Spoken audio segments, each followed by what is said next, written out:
Good evening અને જય શ્રી કૃષ્ણ. સારું છે ને બધાને? તો વાંધો નહીં, ભગવાન હવને હાજર નરવા રાખે એવી શુભેચ્છા સાથે આજના નવા વિડીયોની શરૂઆત. અને આજના વિડીયોમાં છે શિયાળા સ્પેશિયલ રેસીપી. કેમ કે અત્યારે શિયાળો હોય એમાં તીખું ચટપટી હા મળી જાય તો હું જોઈએ, અને એમાં જે દેશી સ્વાદથી ખાવા મળે ચોળીને. આઈડિયા આવી ગયો કંઈ?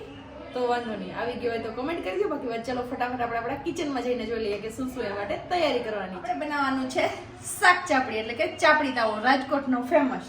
તો એ માટે આપણે બધી પ્રિપેરેશન કરીને રાખી દીધી છે. આમાં છે વાલ અને ગુવાર બંને, પછી આ છે ફ્લાવર, બટેકા, અહીંયા છે ગલકા અને તુરિયા બંને, રીંગણ, વટાણા અને તુવેરદાણા, ટામેટું, ડુંગળી, દૂધી અને આદુ, મરચું અને લસણની પેસ્ટ. અને બાકી બધા સુકામાં 2 મરચા છે, અને બાકી બધા રેગ્યુલર આપણા જે સ્પાઈસી મસાલા આવે બધા રેગ્યુલર વાળા એ બધા મસાલા છે. અને વઘાર માટે તેલ. ફટાફટ આપણે વઘાર સ્ટાર્ટ કરી દઈએ. એ માટે આપણે મોટી 3 કે 4 ટેબલ સ્પૂન જેટલું તેલ લઈશું. 4 ટેબલ સ્પૂન થઈ ગયું છે. તો પહેલા 3 લવિંગ, 2 બાદિયા અને 1 તજનો ટુકડો નાખી દઈએ. સૂકું મરચું નાખી દઈએ. થોડી એવી રાઈ નાખી દઈએ. આખું જીરું અને હિંગ અને લીમડો અને ડુંગળી, આદુ, મરચાં અને લસણની પેસ્ટ થઈ ગયું છે. હવે નાખી દઈએ બટેકા. હવે બધું વારાફરતી બધું શાકભાજી આપણે નાખી દઈશું જે સમારીને રાખ્યું છે ને એ. ફ્લાવર,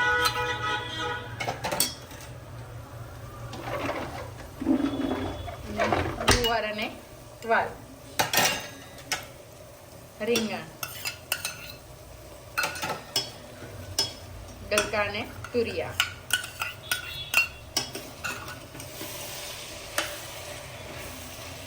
દૂધી,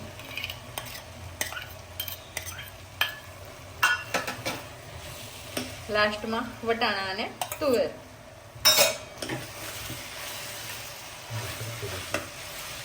હવે વ્યવસ્થિત આપણે મિક્સ કરી દઈએ અને પછી બધા મસાલા એડ કરી દઈએ. આપણે ટમેટો આપણે થોડીક વાર સાતળીને પછી એડ કરીશું. હળદર, નમક ટેસ્ટ અનુસાર,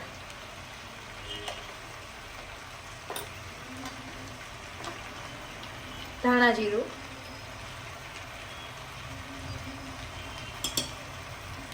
લાલ મરચું પાવડર. એ આપણે તીખાશ જે રીતના જોતી હોય. મારે કાશ્મીરી મરચું વધારે છે ને ઓલું મરચું ઓછું છે એટલે. અને આટલો એટલો ગરમ મસાલો, અડધી ટેબલ સ્પૂન જેટલો.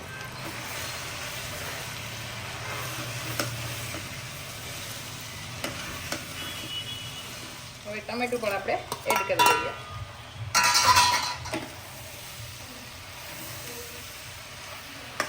એડ કરી દઈએ પાણી, કેમ કે આ શાક આમ પણ રસાવાળું જોઈએ, ચોળીને ખાવાનું છે એટલે પાણી થોડુંક વધારે રાખીશું. જરૂર પડશે તો પાછું નાખીશ હમણાં, અને જરૂર પડશે જ. તો ચલો આપણું આ શાક ચડી જાય ને ત્યાં સુધીમાં આપણે ચાપડીના લોટની તૈયારી કરીને ચાપડી બનાવી લઈએ. ચલો, ચાપડીના લોટ માટે આપણે ઘઉંનો જે જાડો લોટ આવે ને ભાખરીનો એ લીધો છે 3 વાટકી. અને 3 વાટકી લોટમાં આપણે 1/2 વાટકી જેટલો રવો નાખીશું. મેં ચાળીને જ ભરેલો છે એટલે કોઈ એવું ન કહેતા કે ચાળી નાખો. હવે નાખી દઈએ તલ,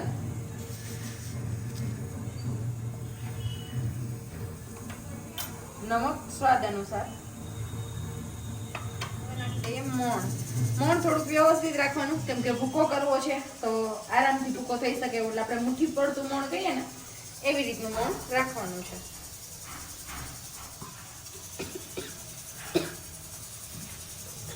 મોણ આપણું વ્યવસ્થિત થઈ ગયું છે, મુઠ્ઠી પડતું. એટલે હવે આપણે ટાઈટ એવો લોટ બાંધવાનો છે. ભાખરીનો બાંધીએ ને એવો, ભાખરીથી સહેજ એવો ટાઈટ. પછી ભાખરીનો કોઈ ઢીલો બાંધતો હોય તો એવી રીતના ઢીલો નહીં, ટાઈટ થોડોક વધારે રાખવાનો. ચલો આવી રીતે આપણે લોટનો લુવો જેવી રીતે બનાવીને એવી જ રીતના, પણ થોડીક વાર લાગે. ટાઈટ લોટ હોય ને એટલે એવી રીતની ચાપડી બનાવી લેવાની અને પછી આથી કાણા પાડી દેવાના એટલે અંદર સુધી ચડી જાય. અને અહીંયા આપણી તળાવવાની પણ ચાલુ જ છે. હારે હારે ધીમો ગેસ રાખીને તળવાનો, એ એક ખાસ વસ્તુ ધ્યાન રાખવાની. ફ્લેમ ધીમી રાખવાની ગેસની. તો આવી રીતના કંઈક આપણી ડીશ રેડી થઈ છે. તમે પણ ચોક્કસથી ટ્રાય કરજો કેવી બને છે ને પછી કમેન્ટ કરીને જણાવજો કેમ. ચોક્કસ. શાક, ચાપડી અને કાચું સલાડ ને લીલી ડુંગળી.